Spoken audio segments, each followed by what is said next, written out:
Philosophy ক্লাসে সকলকে স্বাগত।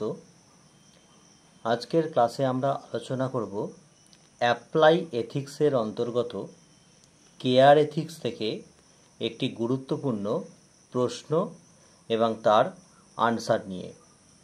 তো প্রশ্নটি হলো, দরদি নীতিবিদ্যার বৈশিষ্ট্যগুলি বিবৃত করো, উদাহরণের সাহায্যে ব্যাখ্যা করো কিভাবে এই বৈশিষ্ট্যগুলো আমাদের বাস্তব জীবনে প্রয়োগ করা যেতে পারে। এটা প্রথম, অর্থাৎ কেয়ার এথিক্সের যে বৈশিষ্ট্যগুলো দিয়েছে এই বৈশিষ্ট্যগুলো তোমাদের 10 মার্কসের রয়েছে, আর কিভাবে এই বৈশিষ্ট্যগুলো আমাদের বাস্তব জীবনে প্রয়োগ করা যায় সেটা 5 মার্কসের রয়েছে। ঠিক আছে, তো এই প্রশ্নটার সম্পূর্ণ আনসার নিয়ে আমরা আজকের ক্লাসে আলোচনা করব। অনেকে কমেন্ট করছো যে কেয়ার এথিক্স থেকে যদি কোনো নোটস থাকে সেই নোটসগুলো একটু দিতে বলছো, যার জন্য আমরা আজকে কেয়ার এথিক্সের একটা লং প্রশ্ন তোমাদের এখানে আলোচনা করব। তোমরা তো প্রশ্নের উত্তরগুলো সমস্তটাই এখান থেকে পেয়ে যাবে, আর আমি এই প্রসঙ্গে কিছু বিষয় একটু আলোচনাও করে দেবো, সেগুলো তোমরা একটু গুরুত্ব সহকারে মন দিয়ে একটু শুনে নেবে। যত্ন নীতিবিদ্যা বা ইওসি হলো একটি আদর্শনিষ্ঠ বৈজ্ঞানিক মতবাদ। তাহলে এটা কোন ধরনের মতবাদ? আদর্শনিষ্ঠ বৈজ্ঞানিক মতবাদ। এখান থেকে তোমাদের ধরো কোনো এমসিকিউ দিতে পারে যে যত্ন নীতিবিদ্যা হলো একটি কোন ধরনের মতবাদ, সেটা হলো আদর্শনিষ্ঠ বৈজ্ঞানিক মতবাদ। বিংশ শতাব্দীর দ্বিতীয়ার্ধে এর সূচনা করেন ক্যারল গিলিগান। এটাও একটা শর্ট কোশ্চেন তোমাদের, ক্যারল গিলিগান। তার মানে কেয়ার এথিক্সের প্রবক্তাকে বা কেয়ার এথিক্সের কথা প্রথম বলেছেন ক্যারল গিলিগান। যত্ন নীতিবিদ্যা হলো নৈতিকতার প্রতি নারীবাদী একটা দৃষ্টিভঙ্গি। তাহলে নারীবাদীদের একটা দৃষ্টিভঙ্গি হলো কি? যত্ন নীতিবিদ্যা। এবং এর ভিত্তি হলো দায়িত্ব, যত্ন, সহানুভূতি। অর্থাৎ কেয়ার এথিক্সের মধ্যে যত্ন শব্দের মধ্যে কি থাকে? একটা দায়িত্ব থাকে, যত্ন থাকে এবং সহানুভূতি থাকবে।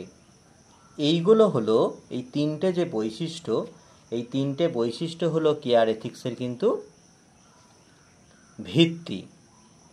যত্ন নীতিবিদ্যা গড়ে উঠেছিল কান্টের কর্তব্যবাদ এবং বেনথামের উপযোগিতাবাদ, এই দুই মতবাদের বিপরীত মতবাদ হিসাবে। ঠিক আছে, পরের অংশে আসো। ক্যারল গিলিগান তার নৈতিক মতাদর্শে কেয়ার বা দরদ বলতে এমন সম্পর্কের কথা বলেছেন যে সম্পর্কে আবদ্ধ প্রত্যেক ব্যক্তি নিজের স্বতন্ত্র গুরুত্ব বা অস্তিত্বকে অনুভব করতে পারে। এমন সম্পর্ক যেখানে থাকে কি? দায়িত্ব, সহানুভূতি। তো আমরা আগের অংশেই বলেছি যে কেয়ার এথিক্সের ভিত্তি হলো দায়িত্ব, সহানুভূতি। তাহলে ক্যারল গিলিগান তার নৈতিক মতাদর্শে বলছেন যে এমন একটা সম্পর্ক কেয়ার এথিক্স যে সম্পর্কের মধ্যে প্রত্যেক ব্যক্তি নিজের স্বতন্ত্র স্বাধীন অস্তিত্বকে অনুভব করতে পারবে। যে প্রত্যেকটা ব্যক্তি নিজের যে স্বতন্ত্র অস্তিত্ব আছে সেই অস্তিত্বটাকে কিন্তু সহজে কিন্তু অনুভব করতে পারবে। অর্থাৎ সে এমন একটা সম্পর্কে মানুষ আবদ্ধ থাকবে যেখানে প্রত্যেকটা মানুষ নিজের স্বতন্ত্র অস্তিত্বের অনুভব করবে। আর সম্পর্কের মধ্যে থাকবে কি? দুটো ভিত্তি। একটা হলো দায়িত্ব আর একটা হচ্ছে সহানুভূতি। এই সম্পর্কে গিলিগান কো কিলিং, এই সম্পর্ককে গিলিগান বলেছেন কো কিলিং। ঠিক আছে, তাহলে কো কিলিং রিলেশন বা সম্পর্কের কথা বলছেন কে? গিলিগান। এটাও ধরো তোমাদের একটা এমসিকিউ টাইপের প্রশ্নও কিন্তু হতে পারে এখান থেকে। কো কিলিংয়ের অর্থ কি? এটাও একটা এমসিকিউ টাইপের তোমরা প্রশ্ন করতে পারো, যে কো কিলিংয়ের অর্থ হলো অনন্য ভাব বা স্বতন্ত্র সত্তার অনুভূতি। মানে দেখো, প্রথমে আলোচনার এখানে বলা হলো যে কেয়ার এথিক্স বা দরদ, কেয়ার বা দরদ হচ্ছে এমন একটা সম্পর্ক যেখানেতে প্রত্যেকের অস্তিত্ব সম্পর্কে সচেতন এবং প্রত্যেকের অস্তিত্ব সম্পর্কে স্বাধীনতা ভোগ করতে পারে, স্বতন্ত্র অস্তিত্ব আছে। তাই কো কিলিং এর কথার মানে হচ্ছে অনন্য ভাব, আমরা প্রত্যেকের থেকে স্বতন্ত্র।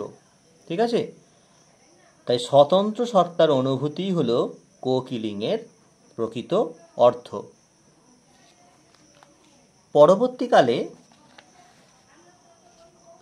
পরবর্তীকালে নেল নোডিংস গিলিগানের তুলনায় ভিন্ন মত পোষণ করে বলেছেন, সত্যিকারের দরদ সেইখানেই দেখানো সম্ভব হয় যেখানে যিনি দরদ দেখান তিনি ব্যক্তি হিসাবে দরদপ্রাপ্ত ব্যক্তির মধ্যে গভীরভাবে মিশে যান।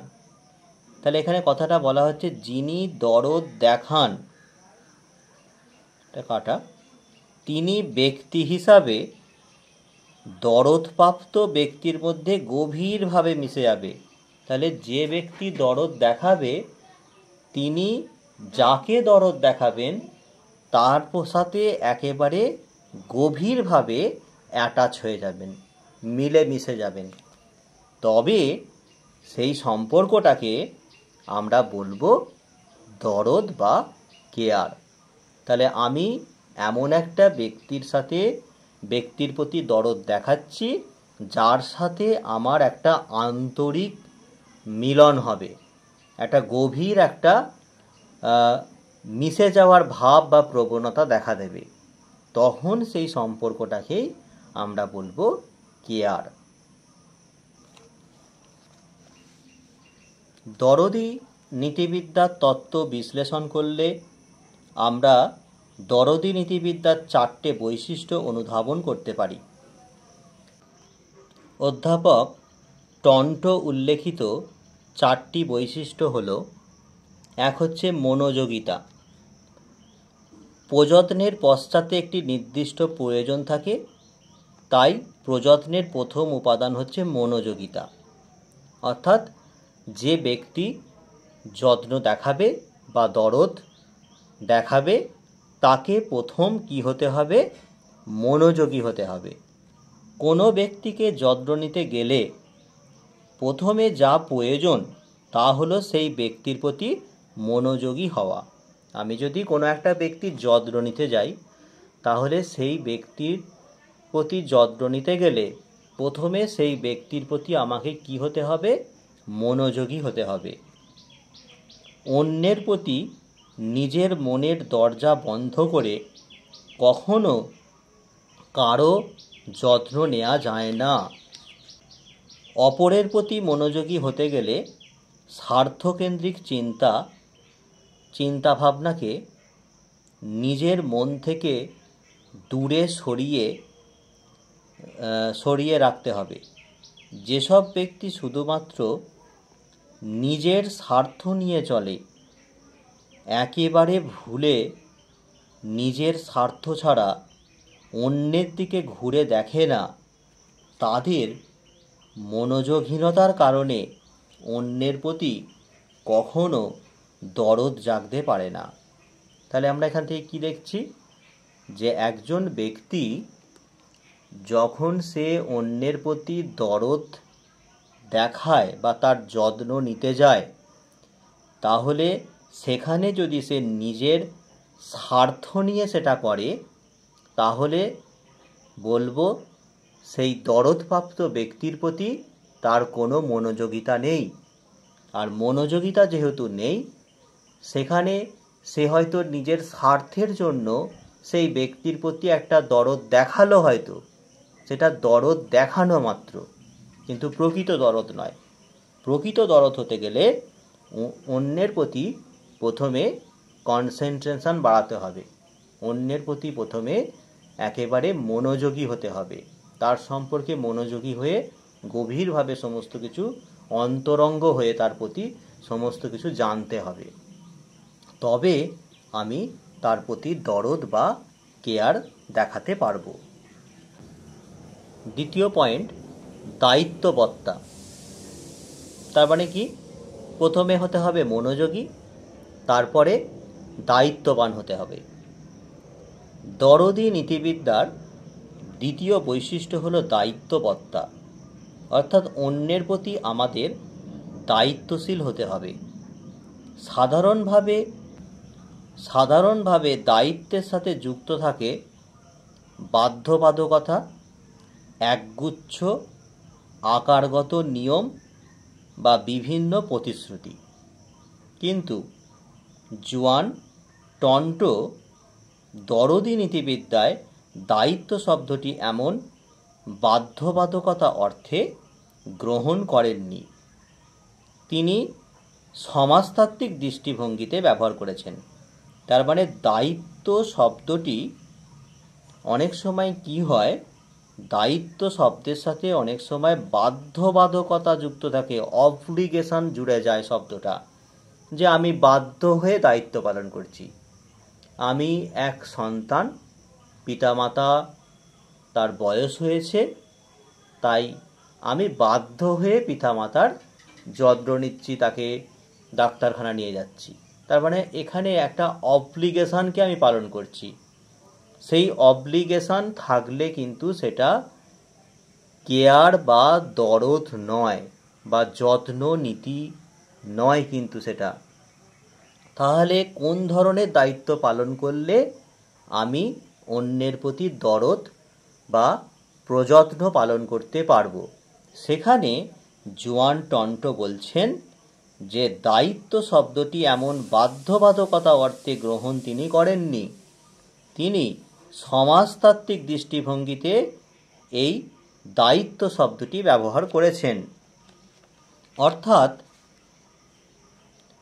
একজন মানুষ বাধ্য হয়ে সমাজের দায়িত্ব পালন করে, মানুষ হিসাবে অন্যের প্রতি দায়িত্ব পালন করবে। এখানে বলা হচ্ছে যে তুমি বাধ্য হয়ে অন্যের প্রতি দায়িত্ব পালন করবে তা নয়, তুমি একজন সামাজিক জীব, তুমি মানুষ, তাহলে সমাজবদ্ধ জীব হিসাবে তোমার একটা অন্যের প্রতি দায়িত্ব পালন রয়েছে। সেই অর্থে, অর্থাৎ এইরূপ আমি একজন সামাজিক জীব, তাহলে আমার মানুষ হিসাবে মানুষের প্রতি বা অন্যের প্রতি আমার একটা দায়িত্ব সাধারণভাবেই থেকে যায়। সেইরূপ ব্যাপক অর্থে এখানে দায়িত্ব শব্দটাকে গ্রহণ করা হয়েছে। উদাহরণস্বরূপ বলা যায় যে একজন পিতামাতা বাধ্য হয়ে নয় পিতামাতার দরুন সন্তানের প্রতি দায়িত্ব পালন করে। তাহলে একজন পিতামাতা বাধ্য হয়ে নয়, পিতামাতার দরুন, অর্থাৎ as a father, as a mother, তার সন্তানের প্রতি একটা স্বাভাবিকভাবেই দায়িত্ব পালনের ব্যাপার রয়েছে। যদি সেই অর্থে দায়িত্ব পালন হয় তাহলে সেটাকে তার সন্তানের প্রতি যত্ন নেওয়া বলে। আবার সন্তানরাও তার বয়োজ্যেষ্ঠদের প্রতি সন্তান হিসাবে দায়িত্ব পালন করবে। তাহলে বাধ্য হয়ে নয়, একজন সন্তান তার বয়স্ক পিতামাতাকে বাধ্য হয়ে যত্ন করবে এটা নয়, সে সন্তান হিসাবে তার পিতামাতার প্রতি একটা দায়িত্ব পালন করবে। তাই টন্টোর ভাষায় বলা যায়, we are better serve by the focusing on the flexible notion of responsibilities than we are be continuing to use obligation as the basis for understanding what people should do for each other. ঠিক আছে, তাহলে দায়িত্ব মানে কোনো বাধ্যবাধকতা পালন নয়। দায়িত্ব মানে হচ্ছে একজন সামাজিক মানুষ হিসাবে, একজন সামাজিক সত্তা হিসাবে আমার অন্যের প্রতি একটা কিছু পালন করতে হবে, সেই পালন করাটাই হচ্ছে দায়িত্ব। 3 নম্বর বৈশিষ্ট্য হলো সামর্থ্য। দরদি নীতিবিদ্যার তৃতীয় বৈশিষ্ট্য হলো সামর্থ্য। অন্যের প্রতি মনোযোগী বা দায়িত্ব অনুভব করলেই তার প্রতি যত্ন নেওয়া হয় না। যত্ন নিতে গেলে নিজের সামর্থ্য থাকা প্রয়োজন। তাহলে এখানে বলা হচ্ছে কি, যত্ন নিতে গেলে নিজের সামর্থ্য থাকা কিন্তু প্রয়োজন। উদাহরণস্বরূপ বলা যায় যে একজন ব্যক্তি একজন অসহায় ব্যক্তিকে দেখে তার প্রযত্নের জন্য মনোযোগী বা দায়িত্ব অনুভব করল। তাহলে একজন অসহায় কোনো মানুষ, তাকে দেখে তোমার মনে হলো যে আমি তার প্রতি মনোযোগী হলে এবং তোমার একটা দায়িত্ব অনুভব হলো যে আমি তার প্রতি যত্ন নেব। ঠিক আছে, কিন্তু নিজের সামর্থ্য না থাকার জন্য প্রয়োজনীয় প্রযত্ন নিতে পারলে না। তুমি ভাবলে, অনুভব করলে যে আমি তার যত্ন নেব, তাকে কেয়ার করব, সে অসুস্থ তার সেবা করব, কিন্তু তোমার সেইরূপ সামর্থ্য নেই। ঠিক আছে, সেক্ষেত্রে তুমি কি করলে, যে পরিমাণ ভাবলে যে আমি তার যত্ন নেব, সেই সার্ভিস তুমি দিতে পারলে না। এক্ষেত্রে যত্ন নেওয়ার ব্যাপারটাই অর্থহীন হয়ে যায়। আমরা অনেকেই ভেবে থাকি যে এরকম দুস্থ কোনো ব্যক্তিকে আমি সাহায্য করব বা তার আমি সেবা করব। সাহায্য নয়, আমি তার সেবা করব, কিন্তু আমার সেইরূপ সামর্থ্য নেই।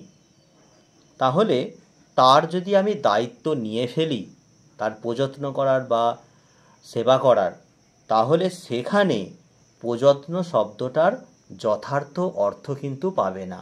যেহেতু আমি তাকে যে অনুভবে তাকে সেবা করার কথা ভেবেছিলাম, কিন্তু আমার সামর্থ্য না থাকার জন্য আমি তার প্রতি সেই দায়িত্ব পালন করতে পারছি না।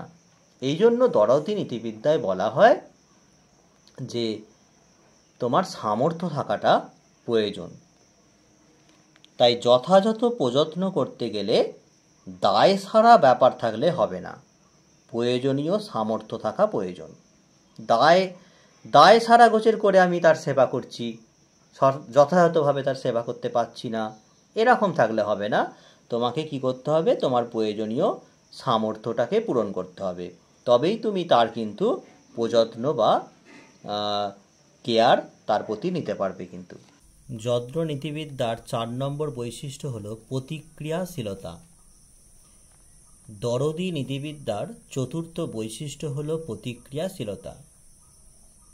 যে ব্যক্তি প্রযত্ন পাবেন তিনি যেন দাতার প্রতি প্রতিক্রিয়াশীল থাকেন। এর মানেটা কি? অর্থাৎ যিনি প্রযত্ন পাচ্ছেন তিনি প্রযত্ন দানকারীর প্রতি সদর্থক বা ইতিবাচক মনোভাব পোষণ করবেন, তবেই প্রযত্ন সার্থক হবে।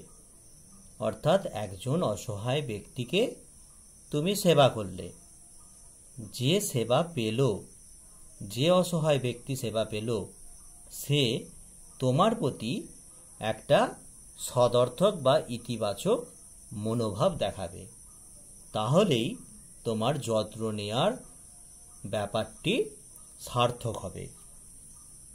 এক্ষেত্রে অধ্যাপক টন্টো আমাদের একটি গুরুত্বপূর্ণ বিষয়ে সচেতন করে তোলেন, তা হল প্রযত্নের ক্রিয়াশীলতার মধ্যে যুক্ত আছে ক্ষতিগ্রস্ত প্রবণতা। অর্থাৎ যে পরিস্থিতিতে একজনের প্রযত্নের প্রয়োজন, সেই পরিস্থিতি পাবার অর্থ হল, সেই পরিস্থিতিতে পড়ার অর্থ হল কোনো এক প্রকার ক্ষতিগ্রস্ত প্রবণতার সামিল হওয়া। ধরো এটা একটা উদাহরণ এখানে আমরা আলোচনা করে নিই। সেটা হলো, যেমন একজন ব্যক্তি যখন ঘোরতর শারীরিকভাবে রোগে আচ্ছন্ন হয়, তখনই সে নার্সের প্রতি প্রযত্নের মনোভাব বা ক্রিয়াশীল হয়। অর্থাৎ ক্ষতি মুহূর্ত এলেই আমরা প্রযত্নের প্রতি ক্রিয়াশীল হয়ে থাকি। যখন একজন ব্যক্তি সুস্থ সবল, তখন তো তার আর নার্সের প্রয়োজন হয় না। তখন সে নার্সের প্রতি কিন্তু একটা প্রতিক্রিয়াশীল, সদর্থক বা ইতিবাচক মনোভাব নাও দেখাতে পারে। কিন্তু যখন একটা শারীরিক কোনো রোগে আক্রান্ত হলো, তখন আমরা ডাক্তারবাবু বা নার্সের প্রতি আমরা একটা সদর্থক বা প্রতিক্রিয়াশীল মনোভাব দেখাই। এই জন্য অধ্যাপক টন্ট বলছেন, আমরা যখন বা আমাদের মধ্যে কখন প্রতিক্রিয়াশীলতার মনোভাব আসে না, যখন আমরা কোনো একটা ক্ষতিগ্রস্তের প্রবণতার সম্মুখীন হয়ে থাকি, তখনই আমাদের মধ্যে একটা প্রতিক্রিয়াশীলতা বা সদর্থক বা ইতিবাচক মনোভাব অন্যের প্রতি এসে থাকে। আর তখনই প্রযত্ন বা দরদ বা বলি কেয়ার সার্থক হয়। ঠিক আছে? তো আমরা প্রথম প্রশ্নের দ্বিতীয় পার্টটা নিয়ে এবার আলোচনা করব। দ্বিতীয় পার্টটা হলো, এই যে 4টে বৈশিষ্ট্য আমরা আলোচনা করলাম, এই 4টে বৈশিষ্ট্য দ্বিতীয় পার্টে বলা হয়েছে কি, সহজে উদাহরণের সাহায্যে ব্যাখ্যা করো কিভাবে এই বৈশিষ্ট্যগুলি আমাদের বাস্তব জীবনে প্রয়োগ করা যেতে পারে। তো এই প্রসঙ্গটা আমরা আলোচনা করব। অধ্যাপক টন্ট উল্লেখিত দরদি নীতিবিদ্যার উপরিউক্ত বৈশিষ্ট্যগুলি একে অপরের সাথে অবিচ্ছেদ্য সম্পর্কে সম্পর্কিত। এই বৈশিষ্ট্যগুলির অর্থ বুঝে যদি বাস্তব জীবনে প্রয়োগ করা যায়, তাহলে দরদি নীতিশাস্ত্র সার্থক হবে। নেক্সট প্যারাগ্রাফে তোমরা লিখবে, দরদি নীতিশাস্ত্র বলে অন্যদের অবহেলা করা এক ধরনের নৈতিক অমঙ্গল। বর্তমান সমাজে আমরা দেখছি যে মানুষ অন্যের প্রতি অমনোযোগী হয়ে পড়েছে, অথচ অন্যকে জানার এক অতুলনীয় ক্ষমতা মানুষের ভিতরেই সুপ্ত অবস্থায় রয়েছে। তবুও আমরা অন্যকে অবহেলা করছি। বর্তমান প্রযুক্তি বা যন্ত্র সভ্যতার কবলে পড়ে মানুষ অন্যের প্রতি নিজের মনের দরজা বন্ধ করে দিয়ে শুধুমাত্র নিজ চিন্তায় নিজেকে একাকিত্ব জীবনে নিয়ে যাচ্ছে। অন্যের প্রতি অমনোযোগিতার কারণে যত্ন থেকে অন্যকে আমরা বঞ্চিত করছি।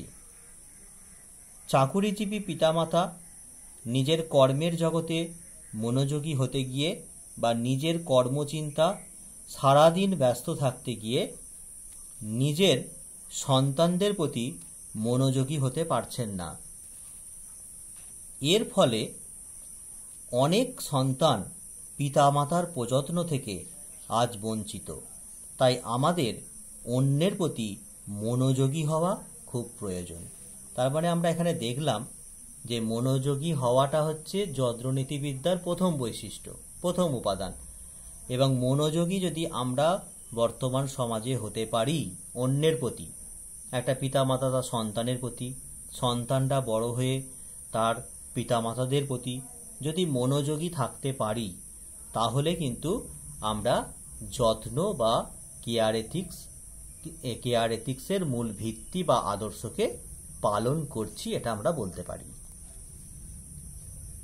পিতামাতা সন্তানের প্রতি মনোযোগী না হওয়ার দরুন তাদের দায়িত্ব তুলে দিচ্ছেন অন্যের প্রতি, কিন্তু অন্যজন যে দায়িত্ব পালন করবে তা পিতামাতার রূপে নয়, বাধ্যবাধকতার সঙ্গে বা নিয়ম পালনের মাধ্যমে।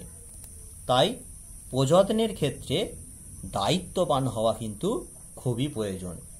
যাকে আমি প্রযত্ন করব, অর্থাৎ আমি যদি আমার সন্তানের প্রতি প্রযত্ন রাখি বা তাহলে তার প্রতি মনোযোগী হতে হবে এবং আমাকে তার প্রতি দায়িত্ববান হতে হবে। শুধু বাধ্যবাধক হয়ে তার প্রতি যত্ন নিলে হবে না। আমরা যদি অন্যের প্রতি মনোযোগী হয়ে দায়িত্ব পালন করি, তাহলে প্রযত্ন গ্রহণকারীও প্রযত্ন দানকারীর প্রতি প্রতিক্রিয়াশীল হবে ও ইতিবাচক ভূমিকা পালন করবে। যেমন ধরো, পিতামাতা যদি সন্তানের প্রতি মনোযোগী হয়ে দায়িত্ব পালন করে, তাহলে সন্তানেরাও ভবিষ্যতে তাদের প্রতি সদর্থক প্রতিক্রিয়া দেখাবে। ঠিক আছে? তাহলে আমরা এখান থেকে দেখলাম যে দরদি নীতিবিদ্যার যদি বৈশিষ্ট্যগুলো আমরা বর্তমান সমাজে আমাদের ব্যবহারিক জীবনে যদি এইভাবে অ্যাপ্লাই করি, তাহলে কিন্তু আমরা একে অন্যের প্রতি একটা সম্পর্ক, দায়িত্ববত্তার একটা সম্পর্ক গড়ে তুলতে পারবো এবং আমরা একে অপরের প্রতি একটা প্রযত্নশীল মনোভাব গড়ে তুলতে পারবো। এইভাবেই কিন্তু একটা প্রযত্নশীল বা দরদি সমাজ গড়ে উঠতে পারে কিন্তু।